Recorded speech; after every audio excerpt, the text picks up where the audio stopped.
Привет-привет! Меня зовут Людмила, и с вами Людмила Шпакова в потоке. Наш сегодняшний разбор называется так: пауза или точка. И у нас с вами будет 3 позиции. Выкладываю их перед вами. Пожалуйста, загадывайте. Ну и, собственно говоря, как обычно, да, начнем с сигнификации мужчины. Может быть, нам расскажут что-то о вашей ситуации, да, собственно, что произошло, почему произошел какой-то разрыв, да, может быть, молчанка и так далее. Вот, значит, после сигнификации, если узнали себя, смотрим далее. А далее будут чувства человека к вам, потому что, это немаловажная категория, да, чтобы понять, пауза или точка. Ну и, конечно же, да, ответим на наш главный вопрос: пауза или точка в ваших отношениях. Двоечки, троечки идут в ожидании у нас. Начинаем с единички. Кто к нам пришел? Очень упрямый мужчина. Прям зачесалось аж у меня что-то.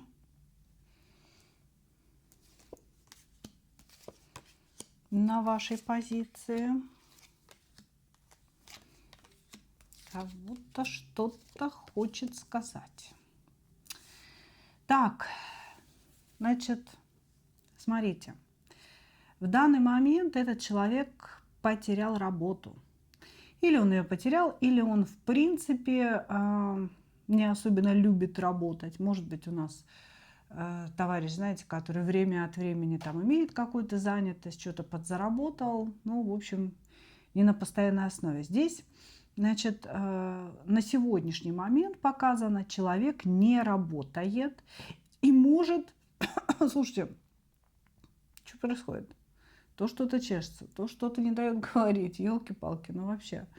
Вот, значит, мужчина, который ищет эту работу, и у него не получается.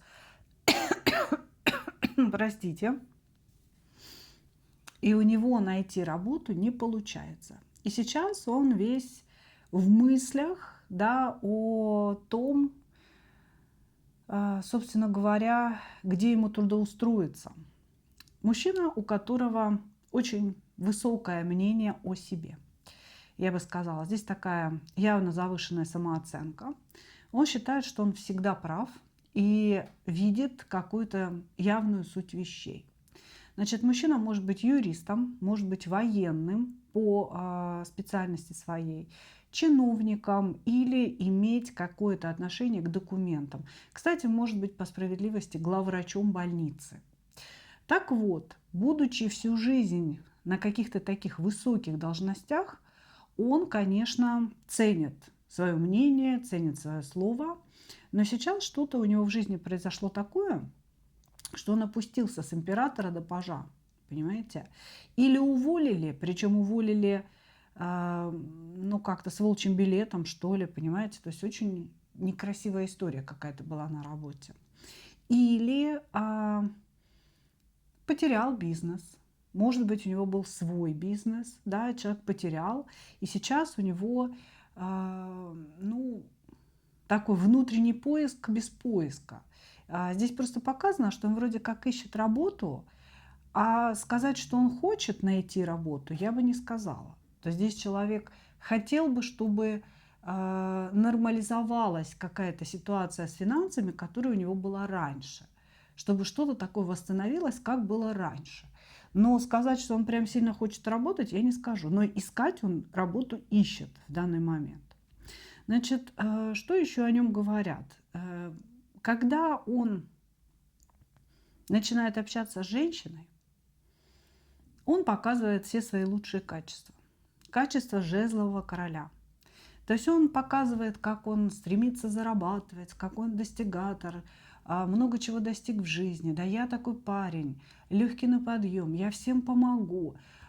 И в принципе, да, в начале отношений он всегда может принести среди ночи для того, чтобы у вас что-то отремонтировать или поехать с вами куда-то. То есть он все время демонстрирует человека, который вот подаст руку помощи, да. что-то для вас сделает, что-то принесет, обязательно будет вкладываться. Но далее, да, когда вы начинаете общаться с ним глубже, выясняется, что он в пажовых энергиях. То есть у нас маленький, не повзрослевший мальчик. Мальчик, который застрял в подростковом периоде 11 лет. Даже не 14, не 16, да, а 11 лет. Когда вступаешь в этот период, да, и хочешь только сопротивляться. Очень интересно, что здесь меняется мнение о мужчине в процессе общения с ним. Первоначально он кажется брутальным, он кажется мужественным, кажется, что он будет вкладываться, щедрый. Но чем дальше в лес, тем больше начинает выясняться его инфантильность, неспособность решать простые какие-то задачи, неспособность зарабатывать деньги. Здесь человек, знаете, хочет зарабатывать деньги каким-то вот одним известным путем. Вот если он там был врачом всю свою жизнь, я должен обязательно опять быть главврачом. Не способен он вот куда-то, знаете, посмотреть в сторону, я бы так сказала. Но очень хочется денежек. Очень хочется денежек. Человек деньги любит, очень любит комфорт, любит красиво одеваться. И, конечно, какое-то нынешнее положение свое безработного, да, или человека, который зарабатывает очень мало, он внутренне не приемлет. Вот вообще не приемлет. Он ждет какого-то шанса. Хорошо, переходим к вам. Переходим к вам. Чувства. Чувства к вам. И голос-то пропадает. Что ж тут с этим мужчиной-то не так, а? Тоже, наверное, интересуется вами через Таро. Раз идет такой перехлест. Так, чувства к вам. Блок. А что у нас? Почему блок? Больно. Вы его здесь очень сильно обидели. Ну, на самом деле, я бы сказала так. В своих чувствах человек вас похоронил. Он говорит о том, что вы для него очень серьезная боль и очень большая обида. Человек на вас очень сильно обижен. Он вспоминает о вас. Он вспоминает какие-то, знаете, моменты очень хорошие. Когда вы были вместе, когда вы общались, и когда он чувствовал себя счастливым, как в детстве. Здесь вот я же говорю, что здесь не выросший мальчик. Такая очень незрелая позиция. И какие-то моменты, когда вам было хорошо, да, они у него засели внутри, сформировали какие-то фантазии, какие-то воспоминания, и вот он периодически туда погружается. Но в целом здесь человек очень сильно поработал над тем, чтобы вас ненавидеть. Не просто над тем, чтобы вас забыть, не думать о вас. Нет, ненавидеть. Он какие-то серьезные чувства, которые причиняли ему боль, перевел в стадию ненависти. Потому что то, что я сейчас вижу, он говорит, она для меня умерла. Ну, здесь вот четверка кубков и блок. Она для меня умерла. Не существует, говорит он. Но я о ней думаю и вспоминаю о ней иногда. Иногда. И когда эти воспоминания меня охватывают, я начинаю злиться, я начинаю беситься. Я вспоминаю самое плохое, что было между нами. То есть воспоминания лезут хорошие в голову, но он их старается забить какими-то плохими воспоминаниями. Вспоминает какую-то ссору между вами, вспоминает, что вы его выставили идиотом полным, что вы в этой ссоре его победили. Он говорит, она вела себя так, что я почувствовал себя побежденным, да, я рухнул. И типа того, что вот эта ссора стала для меня уроком. Я вдруг понял, что не так я ей важен, да, что я не главный, и что, собственно говоря, мое мнение не является законом для этой женщины. Вот. Значит, мужчина, я бы сказала, долго из-за чего-то переживал, долго обижался, и, скорее всего, у него были такие глубокие, яркие чувства к вам, потому что очень много боли и очень много вот этого трансформированного гнева. Этот гнев трансформировался из чего-то.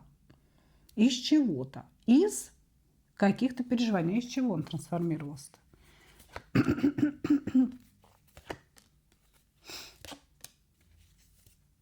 Ну, на самом деле он трансформировался из желания победить вас, из желания вас завоевать, из желания сделать вас своей женщиной. Очень странные чувства у человека. Понимаете, такое ощущение, я хочу ее сделать своей. И на этом все.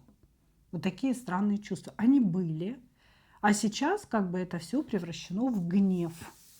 Человек старается о вас не думать, старается не погружаться в свои переживания, потому что эти переживания вызывают гнев. Хорошо. Пауза или точка между вами?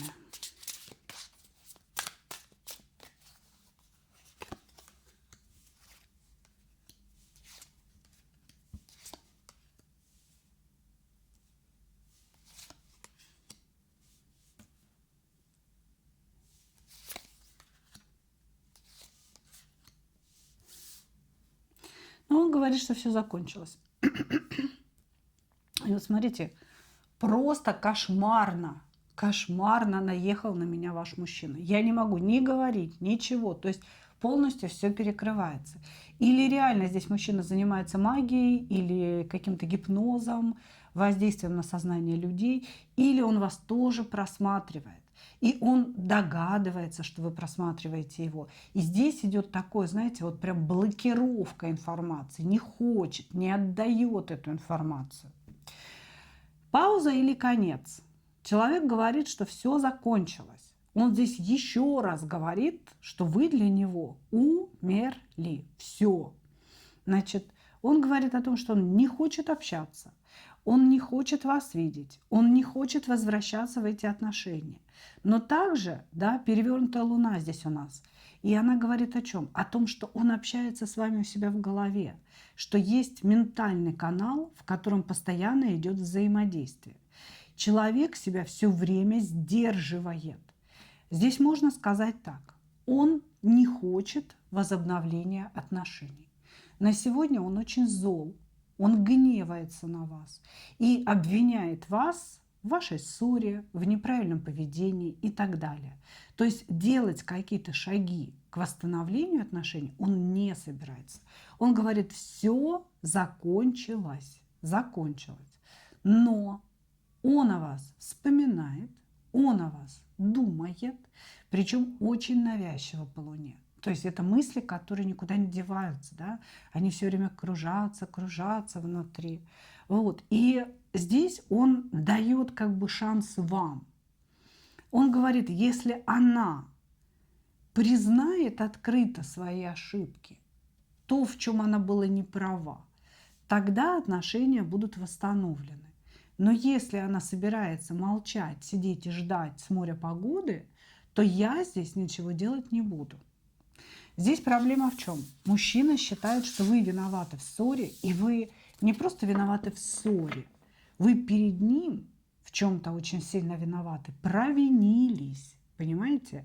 И поэтому, как говорится, он ждет подачи от вас. Сам действовать не будет. Вот прям несколько раз повторил, что все, ничего, конец. Ну, вот такие ответы, мои дорогие. Надеюсь, что со второй позиции все будет лучше выходить. Итак, двоечки. Кто к нам пришел? Человек-фантазер к нам пришел. Очень много фантазирует, очень много придумывает всяких миров для себя. Мечтает о том, что разбогатеет. Мечтает о том, что станет знаменитым. Мечтает о том, что какая-то у него будет уникальная жизнь, не похожая ни на кого. Но ничего для этого не делает. Только пребывает в мечтах своих. Что у нас сегодня? Одни блоки. Значит, вы можете быть заблокированы. Он может быть заблокирован. То есть у вас могут быть взаимные блоки друг друга. Вот эта пауза или точка, да, она как бы уже такая с блокировками. Здесь могут быть исчезнувшие чаты в Телеграме, да, когда вот зашел человек и полностью все ваши диалоги стер. И, конечно же, блоки. Сам по себе мужчина, значит, очень много скрывает, очень многое о себе не договаривает и не рассказывает. И очень много лжет. Я думаю, что вы удивлялись вообще его поведению, потому что сегодня он может говорить о любви, он может признаваться, быть таким эмоциональным, да, а на следующий день ни разу вам не написать. Вот вчера признавался, да, Господи, люблю, не могу, кину все к твоим ногам, а сегодня целый день молчание. Вы ожидаете, что он там с утра начнет что-то там написывать? Нет, молчание. То есть у мужчины очень странно меняется настроение. Вы можете ему написать, да, когда между вами все хорошо, вы еще не поруганы, ничего. Написать, а он может вам нагрубить.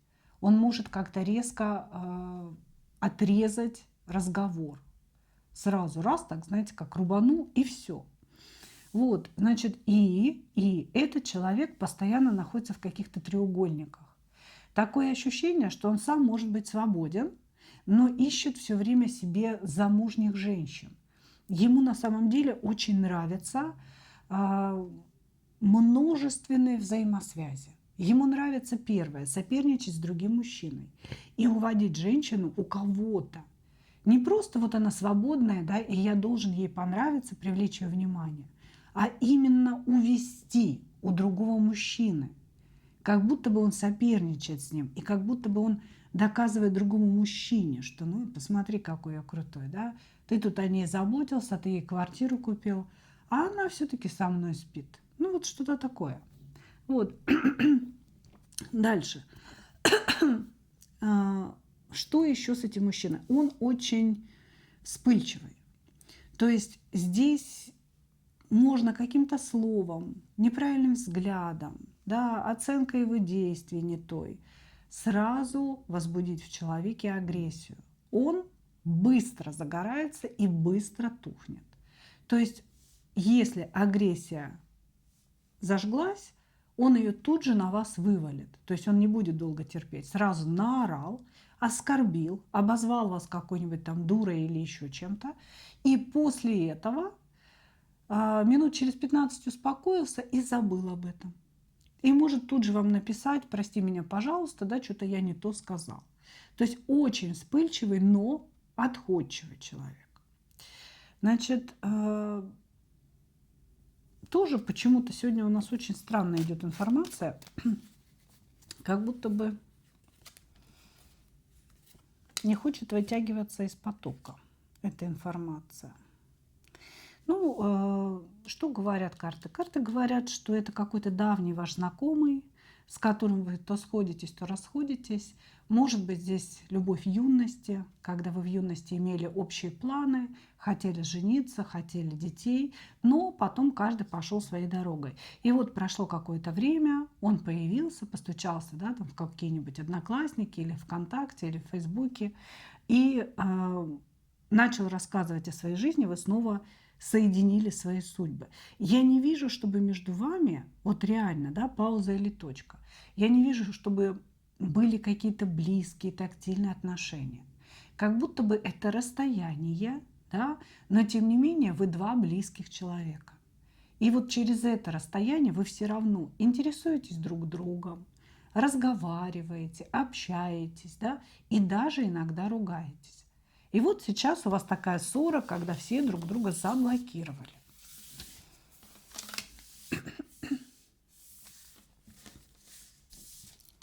Ну, давайте посмотрим. Нет, дело не в первой позиции, а прям сегодня целиком. То ли кто-то из вас болеет, и я считываю эту информацию, не могу, прям душит и не дают говорить. То ли что. что или что? Наши мужчины сегодня не собираются с нами беседовать. Давайте посмотрим чувства человека к вам. Да елки-моталки, ну что это такое вообще? Или у меня кто-то загадал одного и того же мужчину и на первую, и на вторую позицию. Потому что здесь одни блокировки. Не хочет говорить про чувства. Говорит, отстаньте от меня. А что ты скрываешь?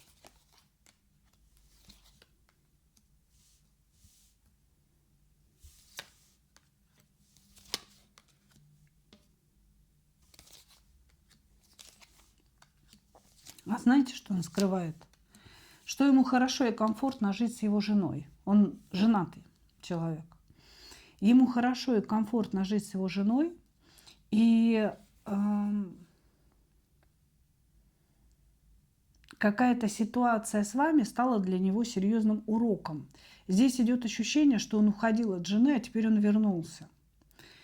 И он говорит о том, что чувства к вам, это все, конечно, прекрасно, это все замечательно, наполняющее, но кушать эти чувства ему не приготовят и не подадут. Он скрывает то, что у него есть жена, которая о нем заботится и которая создает какой-то... Слушайте, простите меня, пожалуйста, сегодня я просто не знаю, что происходит.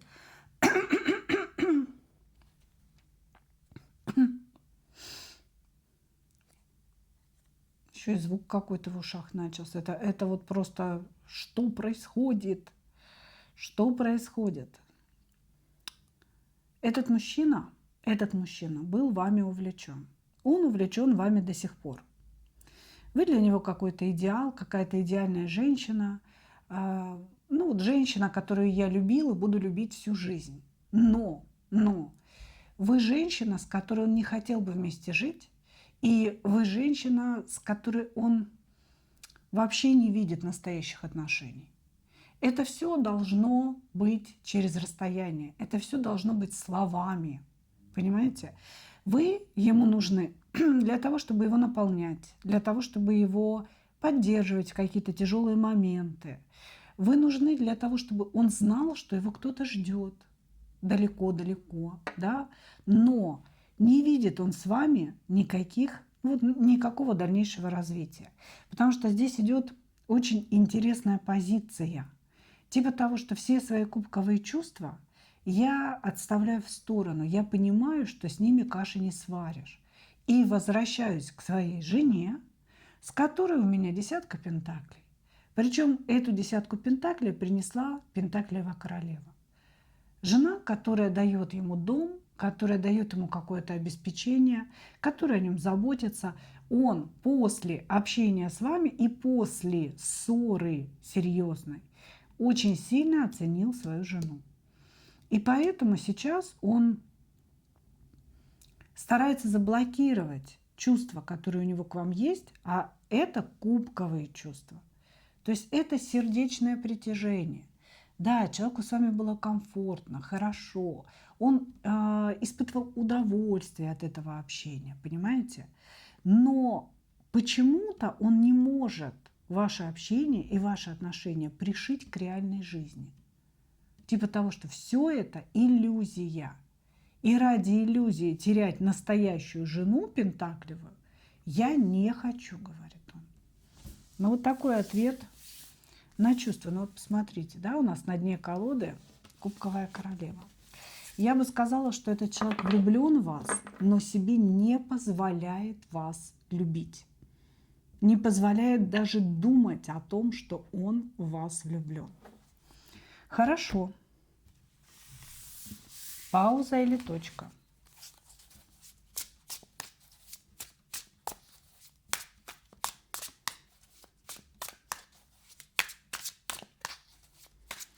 Пауза или точка?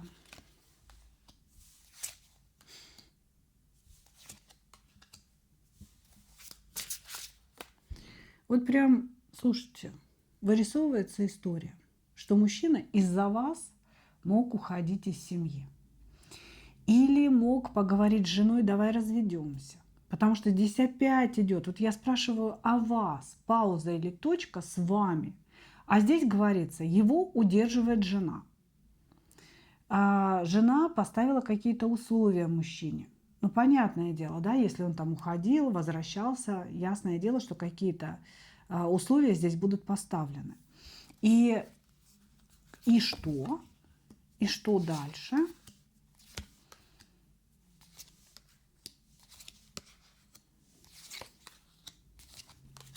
Угу. Короче говоря, здесь мужчина был пойман на горяченьком, на вас. Жена поставила условия, что или, значит, она с семьей, с деньгами, со всем остальным, или вы. И если она его еще раз поймает на том, что он изменяет ей, то он будет выставлен на улицу без штанов. Здесь четкий разговор об этом. И ответ пауза или точка выглядит так. Если бы все зависело от меня, и если бы не было угрозы моему финансовому существованию, то я бы действовал в твою сторону, и я бы восстановил наши отношения. Обязательно. Но сейчас это невозможно, потому что я нахожусь под контролем своей жены. Она проверяет мой телефон, она все время проводит со мной беседы, она старается оградить меня от свободного времени. То есть она нагружает различными событиями его день, да, чтобы он не смотрел на сторону, чтобы у него просто не было ни сил, ни желания вам писать или звонить и так далее. Вот. И поэтому он говорит, что на сегодня я эти отношения заканчиваю, я проявляться не собираюсь, не потому, что я не хочу, а потому, что меня контролирует супруга. Я очень боюсь потерять ее и вот эту зону комфорта, которую она собой олицетворяет. Вот. И поэтому, как говорится, никакого нового начала не будет. Сейчас человек сидит, отрабатывает свою вину и старается сделать вид, что он белый пушистый зайчик перед своей женой.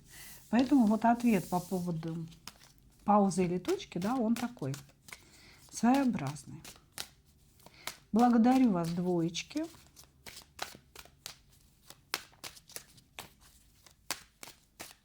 Двигаемся дальше. Троечки. Кто к нам пришел? А вот здесь такое ощущение, что человек хочет к вам вернуться, уже даже сигнификация.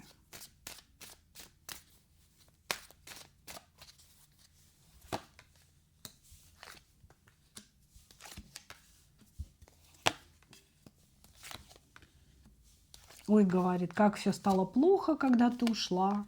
Прям сразу начинает через меня с вами разговаривать. Первые двое у нас, значит, блокировали всю энергию, которая шла из потока, да, типа ничего мы не скажем.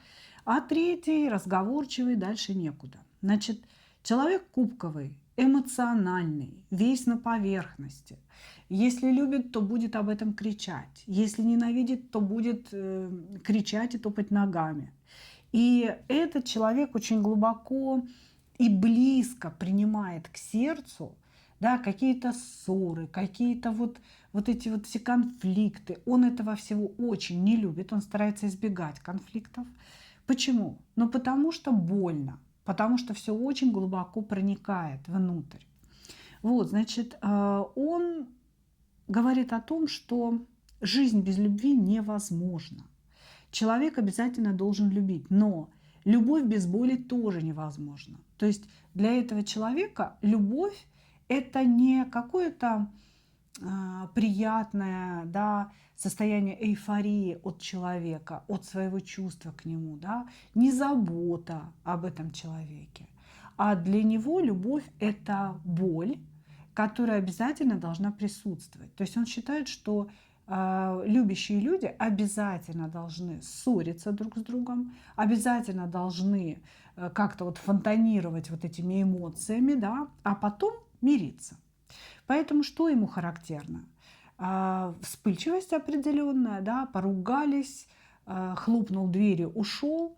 А когда происходит примирение, это всегда тоже бурный секс, то есть примирение через бурный секс, через какие-то слова такие, знаете, через какие-то признания, да я без тебя не мог, я рыдал ночами, я вообще не спал, как ты могла так долго терпеть, почему ты не писала, ну или там не звонила. Вот. Такой вот весь на поверхности, на поверхности. Сразу говорит о том, что вы для него звезда, вы для него человек более высокого уровня, вы какая-то вот женщина с Олимпа, красивая, эффектная, яркая, ну, которой ползти и ползти, как говорится, да, очень долго, до которой добираться придется. Но, тем не менее, парень здесь в себе уверенный. Он уверенный в себе. Он говорит, что ничего, я научусь и, значит, доползу. Вообще, вы знаете, интересно здесь показывают, как будто он ваш ученик. Может быть, вы его педагог где-то в университете, да, то есть здесь человек видит себя вашим учеником. И как будто бы говорит, ну ничего, ничего, сейчас мы не общаемся, сейчас молчание какое-то между нами, но чувства-то сильны, поэтому скоро все изменится. Я хочу вернуться в эти отношения, говорит нам он. Давайте чувства посмотрим.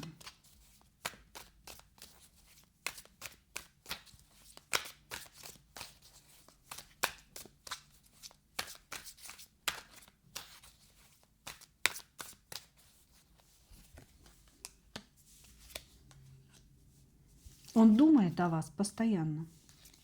Постоянно. Он считает, что вы его судьба. Очень много сексуальных, конечно же, мыслей и ощущений у этого человека. Не знает он, что делать пока. Пока он не знает, что делать.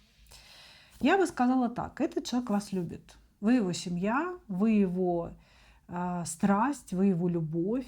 Он считает вас ведьмой. Он считает вас женщиной, обладающей уникальной энергией, причем и сексуальной тоже. То есть он вот как-то вас так видит, знаете, что вы самая сексуальная из всех женщин, которых он знал. Вот он сразу как-то делает такой выбор для себя. Считает, что вы кармическая женщина, что бы он ни делал, как бы он ни пытался не думать о вас, он все равно возвращается мыслями к вам. Вот здесь прям действительно зависимость очень серьезная. Он ждет шанса. Он говорит, что сейчас я жду шанса, когда мне можно будет действовать. И сейчас ему очень больно в душе. Очень больно. Здесь тоже идет такая, знаете, игра со своим сознанием. Чтобы вас не любить, человек пытается вас обесценить внутри. Ну, сказать себе, что не такая она умная, не такая красивая, не такая значимая, важная звезда, но у него не получается. Он здесь буквально сообщает нам, да, я пытался работать над собой, я пытался ее забыть, я пытался как-то вот обесценить и обезличить ее образ у себя в голове, но у меня нифига не вышло. Все, вот у меня не получилось. Я хочу вернуться в отношения. Я влюблен, я хочу ей нравиться, я хочу, чтобы все восстановилось, я хочу, чтобы эта звезда уделяла мне время. Вот что он нам говорит. Хорошо, хорошо, хорошо. Давайте смотреть, пауза или точка. Пауза или точка.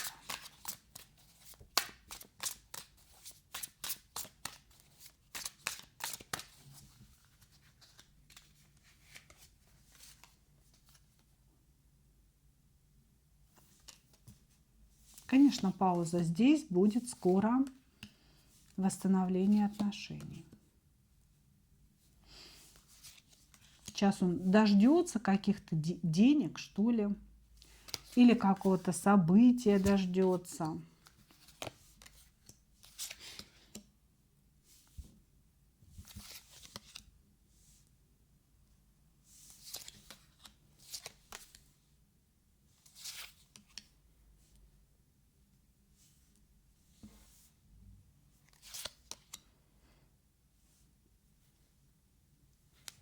Так, конечно, конечно, это пауза. Мужчина многие вещи обдумал сейчас. Многие вещи он понял и решил, что он был неправ, что он вел себя очень незрело. И, собственно говоря, ему как-то за себя стыдно, я бы так сказала. Очень скоро, вот просто не сегодня, а завтра, этот человек начнет действовать. Пока он думает, как правильно к вам подползти, да? Как ему извиниться перед вами, как ему сообщить о своих чувствах вам и как растопить ваш лед. Может быть, он вас обидел, а может быть, он просто, ну, вообще считает, что вы его не любите. Да, вообще считает, что он вам не нужен. Потому что здесь от вас идут запреты, холод. Она отвернулась от меня. Что мне делать? Как мне придумать, какой мне придумать маневр, да, чтобы к ней опять, значит, в жизнь попасть. Здесь человек очень хочет вернуться в отношения. Поэтому это пауза. Он будет предпринимать шаги сам, самостоятельно. И боится он больше всего того, что вы его не примете, того, что вы его, ну, как-то, знаете, пошлете. Он боится пустых попыток. Никто не хочет быть отвергнутым, понимаете? То есть ни один человек не планирует, что сейчас я сделаю шаги, да, вот она мне скажет нет, а я буду снова делать эти шаги. Нет. Он хотел бы сделать шаги в вашу сторону и очень хотел бы увидеть вашу теплую реакцию, страстную реакцию, потому что он испытывает страсть к вам. И он говорит, я хочу, чтобы она тоже мне ответила страстью, чтобы она тоже сказала, что она скучала, что она зависима от меня, что она думала обо мне. Но я боюсь, что она встретит меня в мечевой королеве, что она может не ответить на мое сообщение. Или ответит холодно, скажет, ну и что? Ну и что ты скучал? Мне плевать на тебя, я ничего не хочу. В общем, здесь мужчина будет действовать обязательно, очень скоро. Действовать будет правильно, с каким-то прошением прощения, да, о прощении, с признанием своих ошибок, с тем, что вы правы и вы главное. И боится, то есть медлит он только по одной причине. Потому что он боится, что вы его не примете, что вы его пошлете. Вот и все. А так он здесь, начиная с самой сигнификации, уже говорит о своих чувствах, о своей любви и о том, что он без вас не может, и он уже очень сильно устал. И, конечно, здесь он будет двигаться в вашу сторону. Просто двигаться. Здесь ждите сообщение или появление человека. И вы прям сами увидите какой-то, вот знаете, страх, неуверенность в его действиях, в его словах, как будто вот он что-то написал, да, и ждет, а что же она ответит? А что же она ответит? И вот тут будет очень важно, как бы, будет ли продолжение ваших отношений, да, все это будет зависеть от вас. Вот. Все это будет зависеть от вас, потому что он готов и он любит. Ну что, мои дорогие, вот такой сегодня получился разбор. Я благодарю вас за ваше внимание. И, как обычно, хочу вам пожелать только одного. Встретить свою настоящую любовь и не потерять в ней себя. Ну а мы увидимся с вами в следующих видео. Пока-пока.